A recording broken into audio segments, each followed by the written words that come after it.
Hello there, welcome to the Saroy channel, wherever you are in the world, and so much love to each and every one of you. I do hope you're doing remarkably well, and I hope life is treating you favourably. I'm doing great, thank you very much, and I hope you're going to get yourself something lovely to drink, because this is part 2 of our story tonight, and I'm so glad you've joined me, because there's nothing in this world that beats a good story. So this is a very exciting story, so let's continue. One day when Gemma returned from work, she was to discover her dad sitting upright in his weathered wing chair that had faded from far too much sunshine, and that Estelle, her stepmother, had longed to get reupholstered, but her father had staunchly refused to allow the chair to ever be recovered, as it had belonged to his late father, and he was very attached to it, as if his father's essence remained embedded in the old fabric. When Gemma entered the living room that day, the television was on static. She had known at once that something was terribly wrong. Even though Gemma was in her 30s, she had chosen to remain living with her father in his apartment, so she was well acquainted with his quirky ways. For her, seeing him sitting upright in a chair just staring blankly into space made no sense at all. It had been airy. He'd never have tolerated a static reception like this for even a moment. His eyes appeared to be glazed over. "Dad! Wake up! Wake up, will you?"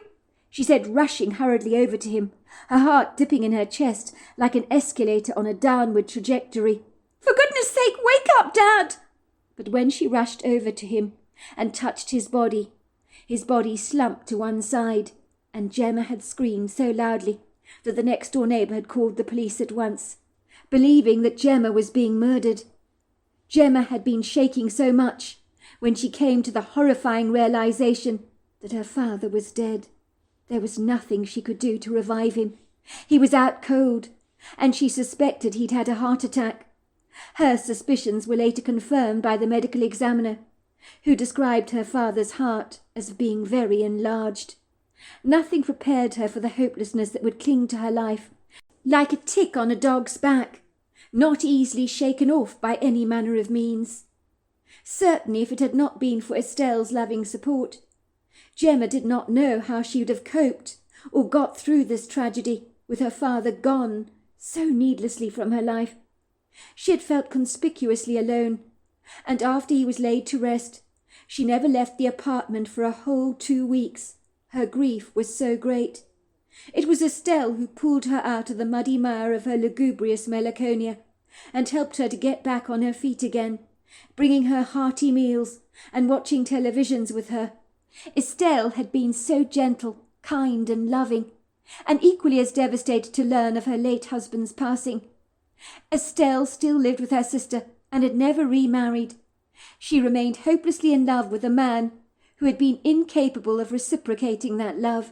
"Sweetheart," she'd said to Gemma tenderly, taking her daughter in her arms, even though Gemma was no longer a little girl. After her father died, it felt as if she'd reverted to being a little girl all over again. "You know your father loved you with all his heart, but he'd hate to see you like this. You look a dreadful mess, my girl. It would break his heart to see you in so much despair. You need to get it together. Have a bath, brush your hair, take care of yourself." "But I'm all alone in the world," Gemma had cried. "Don't you understand, Estelle? I have no one any more. No one at all." "Where did you get that idea from, Gemma? You do only half talk nonsense sometimes.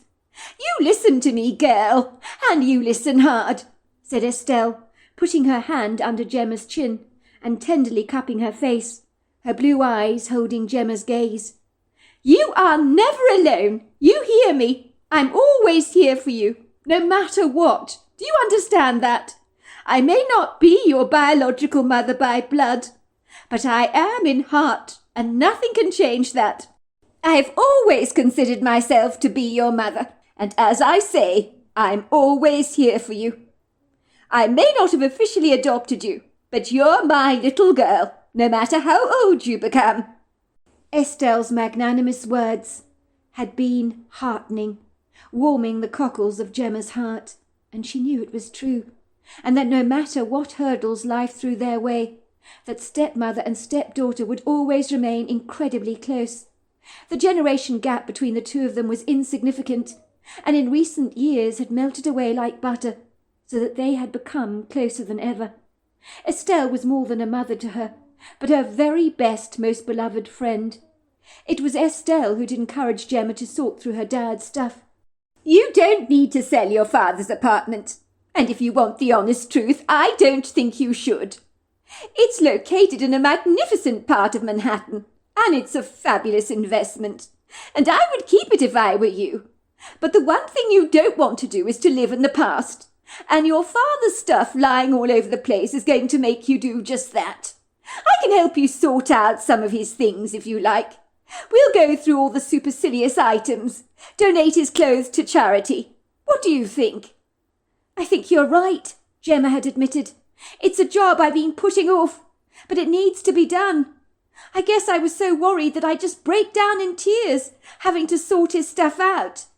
But you're right, I have to get rid of it."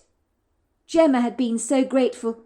It would be easier to sort through her father's stuff with Estelle at her side. She could not comprehend why her father had not fallen hopelessly in love with Estelle. The woman was graceful and attractive, with a kind, generous heart, but she'd learnt to accept the complexities of human nature that sometimes could not be understood, nor could they be explained.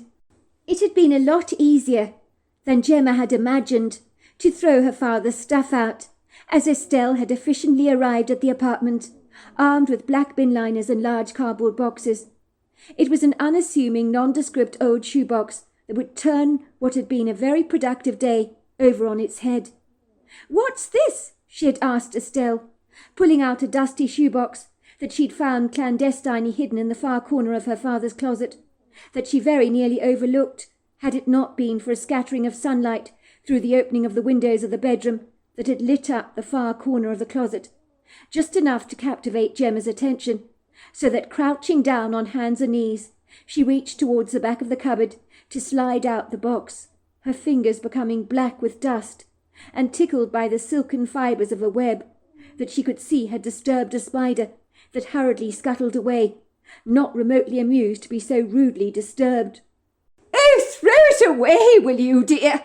It's quite revolting," said Estelle, waving her arm around in disgust, looking disapprovingly at the woe-begotten decaying shoebox. "Honestly, your father, what was he like, collecting all this rubbish?" The shoebox was falling apart in Gemma's hands. The cardboard had degraded so much. It was covered in silken spider webs, congealed by dust. Gemma peered inside the box curiously, at the yellowing aged newspaper cuttings, jaundiced by time, and very nearly did what Estelle had urged her to do. But something stopped her in her tracks. It was Gemma's mother's name on one of the newspaper cuttings that immediately grabbed her attention. "These newspaper articles are about my mother," she told Estelle in confoundment, brushing away the dust from the box and examining the pile of papers more closely. She had taken the newspaper articles over to the bed, where she sat down on the edge of her father's king-size bed to read them, her heart pounding against her chest like a freight train thundering through a dark tunnel. She had a profound sense that within this box she was uncovering a secret that had remained buried for a long time, and she was about to uncover this secret that maybe her father had deliberately concealed from her. But Gemma did not care. She couldn't walk away from these articles. She needed to read the contents that might shed light on some of the dark shadows from her past, where her questions had remained so ambiguously vague and as dormant as a redundant seedling that refused to burst into blossom. Estelle had put a kind, cautionary hand on her shoulder. "I don't know what these articles are about, Gemma," she said warningly, "but I need to advise you that you cannot unsee what you're about to read. Your father clearly hid them in the back of the closet for a very good reason, my dear, and my guess is he didn't want you to see them. I say that to you, Gemma, because after my mother died, I chose to read a page or two of her diary, something I have always regretted doing. But my curiosity got the better of me, and I persuaded myself a little peek at a page or two wouldn't hurt, and it was a big, big mistake on my part. In her diary, I learnt my mother had never loved my father, that she'd married him because she was pregnant with me.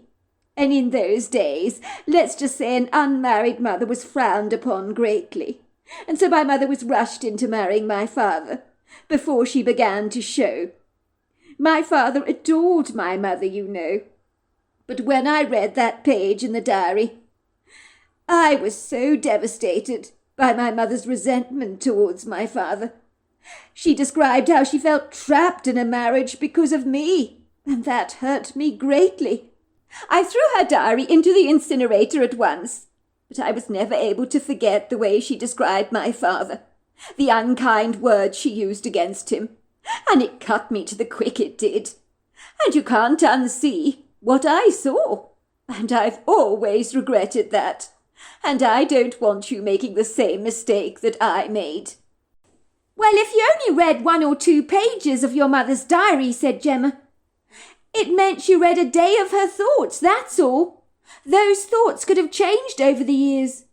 Maybe she didn't resent your father in the end, because you never read all her thoughts, and thoughts do change."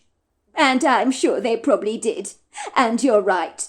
But my point is, Gemma, I should never have looked into my mother's private thoughts. But don't you see, if your father hid those newspaper cuttings away from you, he had his good reasons. Your father didn't want you to know the details in those articles. It probably is all about the car crash your late mother was involved in.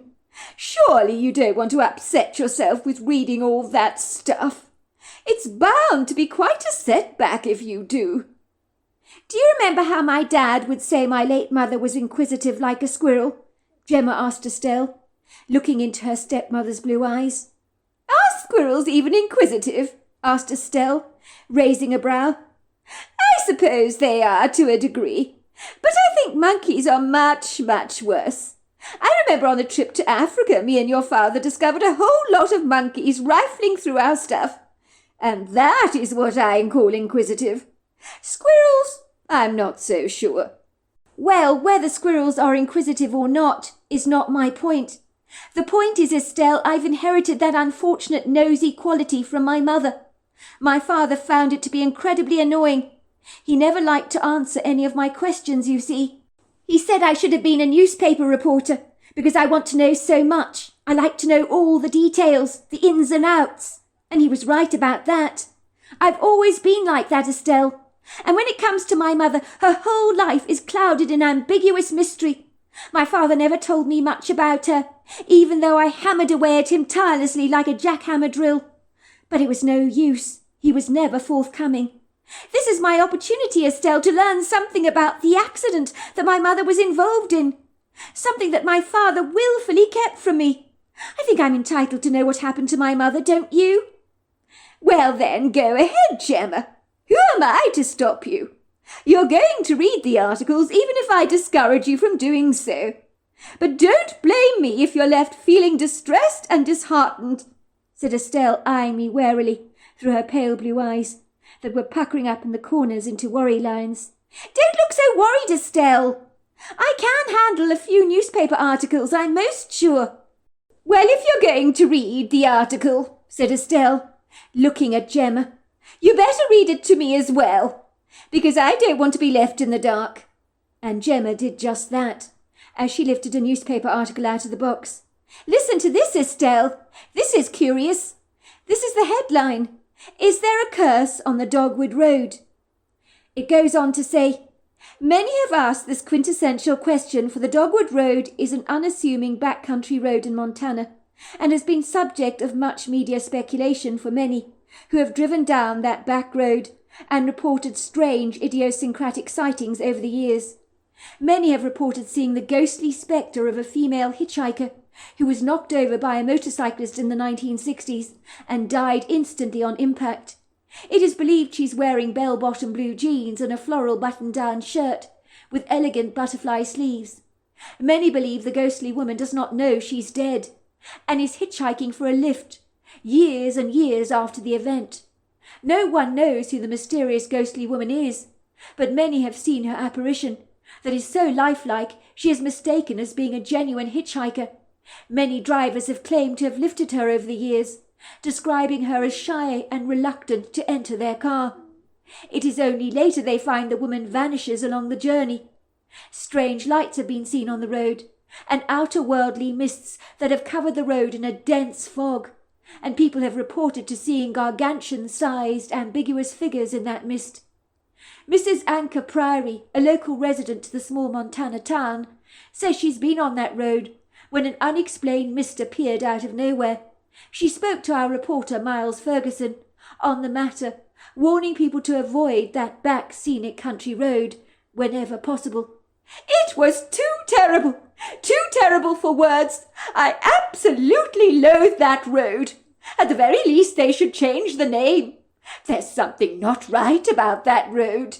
Every time I drive down it, I have an airy, uncomfortable feeling that I cannot explain. And others like myself have expressed similar, very foreboding feelings about the place. I know it's a scenically spectacular and idyllic route, which is why I always like to drive down that route. But never again. Never ever again. A catastrophic mistake, if you ask me. I hasten to say it was on a magnificently beautiful Monday evening in early summer. I decided to take that back route home. Oh, what a fool I was! I still regret that decision. I'd been meeting up with locals in town to discuss the school fete, and the meeting had gone on for far longer than intended. I decided I'd take that scenic drive, and it was a decision I will never stop regretting.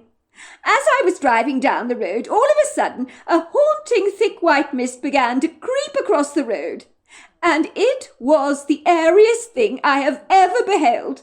There are no words to describe how ominous and how evil it was.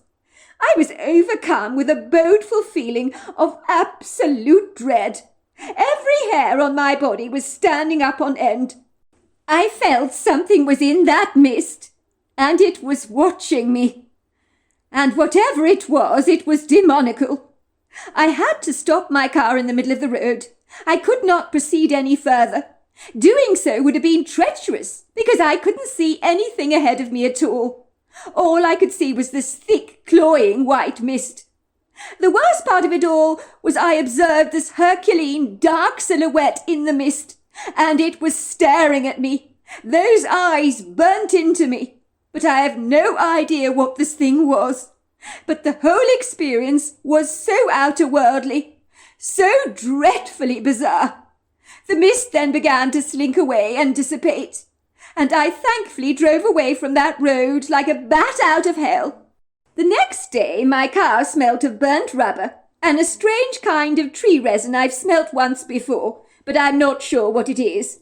And I couldn't wash the smell out of the seats for an entire month. One thing is for sure, I will not be seen dead driving anywhere near that road again. And I would advise others, like myself, to heed my warning if they know what's good for them. The latest mystery that occurred on the old Dogwood Road has befuddled many.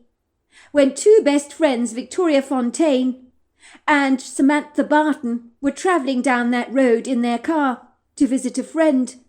According to Victoria Fontaine, a magnificent deer with the hugest antlers she'd ever seen, capable of doing a great deal of damage, spontaneously ran out into the road. The deer looked terribly afraid, as if it was being chased by something. Victoria Fontaine said she could see the abject terror in the creature's eyes. She tried to avoid hitting the magnificent deer, and her truck swerved, lost traction, and went violently smashing into a tree. She claims to have lost consciousness for a while, and was trapped in the car, which was badly crushed. But there was no sign of Samantha Barton. She disappeared from the car, and was never ever seen again. The mystery of the disappearance of local small-town girl Samantha Barton, known to her friends as Sammy, in the small unassuming town, has left many locals baffled as to what became of her. Local shopkeeper Spencer Van Dyke described Sammy Barton as a delightful young woman. "She's been helping me at my grocery store since she was a wee little girl. I can assure you she'd never deliberately disappear like this. She loved the bones off that baby of hers, was delighted to finally become a mother. She told me her baby daughter Gemma was the delight of her entire life. She would never abandon a 1-year-old child like this. Samantha Barton was a responsible woman, you know, a hard worker, always very punctual. I cannot comprehend what could have happened to the poor woman. Some people believe she was abducted by aliens, or even by a stranger visiting our parts, who saw a quintessential opportunity to prey upon a beautiful young woman like Sammy. Others believe that her husband had something to do with her disappearance, but I disagree on that.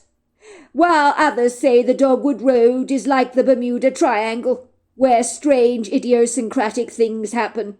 And I don't disagree with that. I've travelled down that road myself, and there are things that happen on that road that cannot be explained, and I would rather not discuss the matter any further. Mr. Edward Barton, Samantha Barton's husband, was under investigation by the police, but they are satisfied he has nothing to do with the mysterious vanishing of his wife. So all that is left is the ashes of speculation. What did happen to Samantha Barton? Gemma looked up at Estelle in shock. I can't believe my dad lied to me, Estelle. He told me my mother died in a car crash. It wasn't true. My mother disappeared off the face of the earth. What if she's still alive? She could be out there somewhere, Estelle. Estelle took Gemma in her arms and began to rock her gently. Did I not say, Gemma, that sometimes the best thing we can do for ourselves is not to know?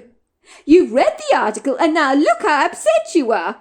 I knew this would happen, and I seriously doubt your mother is alive. If she was, I think we'd know about it by now, unless she deliberately absconded from the face of the earth. But from what your father told me, and what the newspaper article says, your mother was a very responsible woman, and she loved the bones of you. She'd have never deserted you. So something happened to her. Of that I am most sure. But why did my dad lie to me? Why didn't he tell me she disappeared? He didn't lie to you, dear. That's being a bit extreme, and you're being unfair to your father there. Your mother was involved in a car accident in the 1980s, was she not? With her best friend Victoria Fontaine. That much we know is absolutely true. By all accounts, the authorities have assumed your mother must be dead. When someone disappears after a long period of time, most people assume that they are dead. That is the natural conclusion to make. Maybe your beloved father wanted to spare you the lack of closure he probably felt in his own life. Do you know, not knowing what happened to a beloved pet or person that you care about passionately can eat away at you indiscriminately? It is so crushing. Believe me, I know all about it. I once owned a spectacular green and red parrot called Gustus. He flew away, and I never know what became of him. I lost so much sleep over that beautiful bird for many years. It's the not knowing that's the killer. It may be the very reason why your father never opened his heart up to me. Perhaps he never had any closure from his relationship with your mother. That makes a lot of sense to me. I mean, if you have no closure in your life, how can you move forward? Think about it. It explained why the burial site he booked with a tombstone for your mother never contained her bones. You used to visit that grave regularly, don't you remember, when you were a little girl, to lay down pretty flowers for your mother's grave? You'd talk to her, believing her bones were under the ground, but she was never there. But that was still a nice thing for you to do, to be able to visit the grave, was it not? Of course it was good, but her remains were never there. Why would my dad do that to me? It's treacherous, Estelle. I think I can understand where he's coming from, said Estelle. Your father wanted you to have a point of contact by erecting that memorial stone. He probably did it for you as he did it for himself, I'm most sure. Sometimes when someone dies and the body is never recovered, people erect a memorial stone, don't they? It's a very nice thing to do. He probably booked the plot so that if your mother's remains were one day recovered, She could be buried with him. I just wish my dad had been honest with me, Estelle. Was that too much to ask of him? I keep telling you, Gemma. Your father wanted to protect you, Gemma. So don't be too hard on him. It meant you could go to bed at night as a young girl knowing your mother was dead, not wondering if she was still alive. Where is the closure in that for you? The mysterious disappearance of your mother must have eaten away at your poor father. Can you imagine what that must have been like for him, not knowing what had ever happened to his wife? And likely it would have eaten away at you too. He wanted to spare you from all of that. Look at you now. Now that you know the truth, you are becoming completely restless. It was a bad thing that you read the article. It really was. I warned you about it. You look as flustered as the pigeon that has run into the family tabby. It's not healthy for you to be discomposed like this, Gemma. I think you should let it all go, I really do.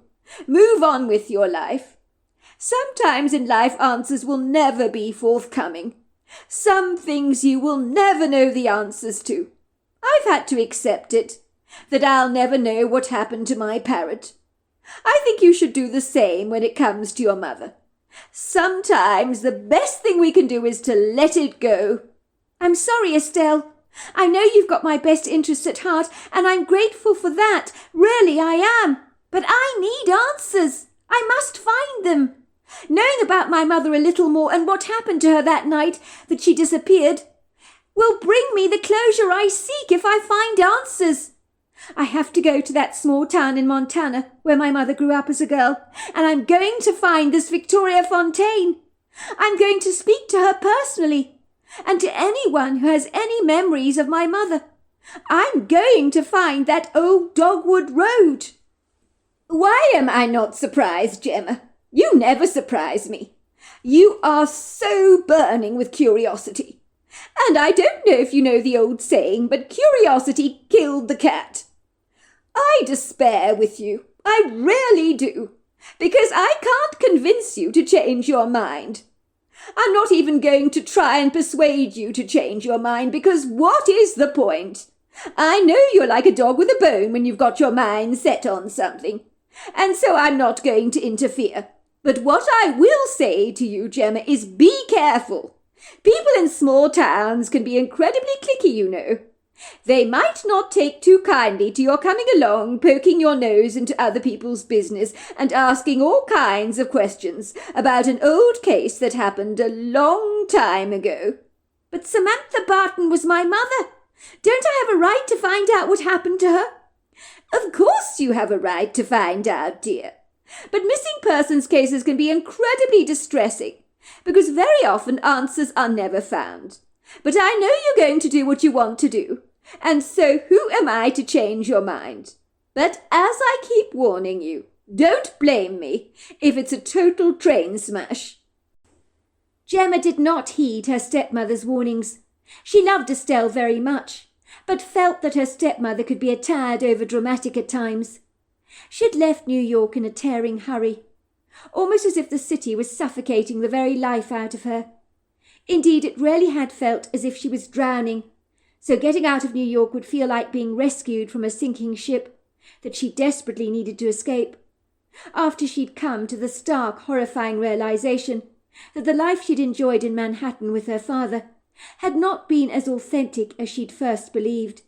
But right now, all she wanted to do was to focus on chasing answers to enigmatic questions that had arrived in her life like unwanted baggage that she did not want to open up, but needed to in order to find her peace. The taxi driver, after picking her up from the airport, had dropped her off at a little cabin in the woods that she had found after an extensive search online, which she had booked at once. Gemma had no idea how long she would stay in the small Montana town, but at least the money her father had left her would tide her over for the time being, for the very next year if need be, before she chose to return to her life in New York. And her boss had kindly assured her that her job would remain open-ended for as long as possible. She could return whenever she chose. She observed on the website a rather run-down, crude-looking cabin that appeared to have been well kitted out for holiday-makers and was affordable to rent. Gemma had not hesitated to book the place at once. She was an impulsive person by nature, that took the bull by the horns and dived into life without apology, sometimes taking unnecessary risks along the way. As a teenager, she'd been picked up by dubious characters hitchhiking across America, the kind of people that made you think you might just be taking a lift with a serial killer. And at one time she'd gone camping with a friend on an old Indian burial ground, which had scared the bejesus out of her, when the tent she and her friend were staying in began to be whipped around by a heavy windstorm, when there was no wind outside the tent. So seeing the tent rattling around without any wind was grievously unsettling. Worse still, they'd heard strange chanting sounds and flute music, and had been so freaked out they had abandoned their tent in the middle of the night, certain that their tent was surrounded by unseen nefarious entities. They could feel they were being circled by a group of indignantly angry, crazed spirits.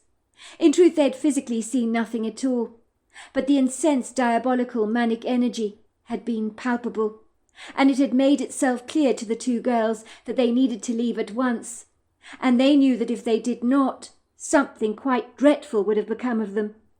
In the beginning, Gemma had never been remotely interested in the paranormal, but after that absurd experience camping on an Indian burial ground with a friend, she had realized that there is more to this world than meets the eye. For Gemma's haunting experience like this, it had opened her eyes and shaken her out of her paradigm that she had formed in her head of the world, based on what she'd been taught at school and university. Because at such a young, tender age, you're malleable, and are like putty in the hands of your superiors.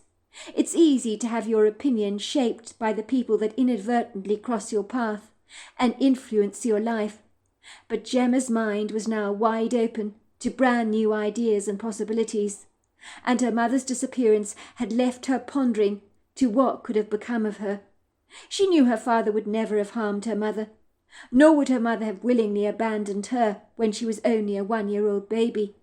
She wondered whether her mother had been abducted against her will. In her eyes it seemed like the most plausible explanation, based on some of her ominous experiences with hitchhikers in the past. It would be very easy for someone to have kidnapped her mother at the scene of an accident, and for her never to be seen ever again. The taxi driver that had picked her up from the airport had been a thin, wiry man, with a beanpole-like physique, with wild, untamed hair that reminded her of a mad poet, with inquisitive, dark, ferret eyes that studied her with a keen interest. The taxi smelt of cigarette smoke and tuna fish sandwiches, and there were unfortunate holes in the upholstering, where some of the stuffing was showing and beginning to pop out of the seats like pieces of popcorn. The cab itself looked as if it was outdated, but that didn't seem to matter at all around here, as lots of old things were put to good use in this small town.